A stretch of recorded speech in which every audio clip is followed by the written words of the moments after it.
ભરૂચના કુકરવાડા ખાતે દશામાના વ્રતની પૂર્ણાહુતિ નિમિત્તે 10 દિવસ સુધી ભક્તોના ઘરે બિરાજમાન રહેલા દશામાની મૂર્તિનું રાત્રે 12 વાગ્યે આરતી બાદ નર્મદા નદીમાં વિસર્જન કરવામાં આવ્યું હતું।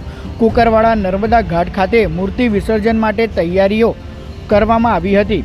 મોટી સંખ્યામાં ભક્તો વિસર્જન માટે ઉમટી પડતા ઘાટ પર મેળા જેવો માહોલ જોવા મળ્યો હતો। સમગ્ર વ્યવસ્થા સુચારુ રીતે જળવાઈ રહે તે માટે પોલીસ વિભાગ દ્વારા ચુસ્ત બંદોબસ્ત ગોઠવવામાં આવ્યો હતો। નર્મદા નદીમાં કચરો ન જાય તે હેતુથી ખાસ કચરા વાનની પણ વ્યવસ્થા કરવામાં આવી હતી।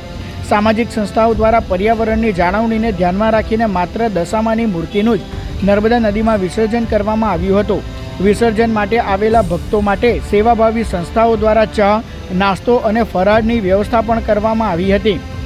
આ તરફ જાડેશ્વર વિસ્તારમાં આવેલા નર્મદા પાર્ક ખાતે પણ પાવન સલીલામાં નર્મદામાં દશા માતાજીની મૂર્તિઓનું વિસર્જન કરવામાં આવ્યું હતું। તંત્ર દ્વારા વિસર્જન માટે તમામ તૈયારીઓ કરવામાં આવી હતી। ભારે હૈયે ભક્તોએ દશામાની મૂર્તિઓનું નર્મદા નદીમાં વિસર્જન કર્યું હતું।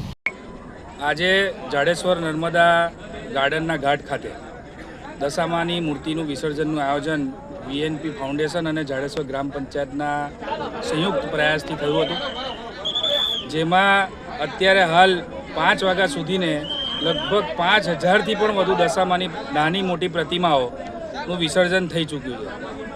આ કાર્યની અંદર તમામ લોકો સહભાગી થયા છે, ખાસ કરીને પોલીસના જવાનો, ફાયર સેફટીના લોકો, પંચાયતની ટીમ, અમારા જિલ્લા પંચાયતના સભ્ય, તાલુકા પંચાયતના સભ્ય, અમારા જાડેશ્વરના આગેવાન કૌશિકભાઈ અને અમારા મિત્ર મહાકાલ સેનાના સૌ સહયોગીઓ, અમારા મિત્રો તથા હમણાં અમારા મિત્ર પ્રજ્ઞેશભાઈ પણ એમની ટીમ લઈને અહીંયા સેવા આપીને ગયા છે અને ખૂબ એકતાથી શાંતિપૂર્ણમય જાડેશ્વરના આ ઘાટ ઉપર આ વિસર્જન થઈ રહ્યું છે। તમામ લોકો શાંતિથી ભક્તિભાવ માહોલની અંદર જોડાયા છે।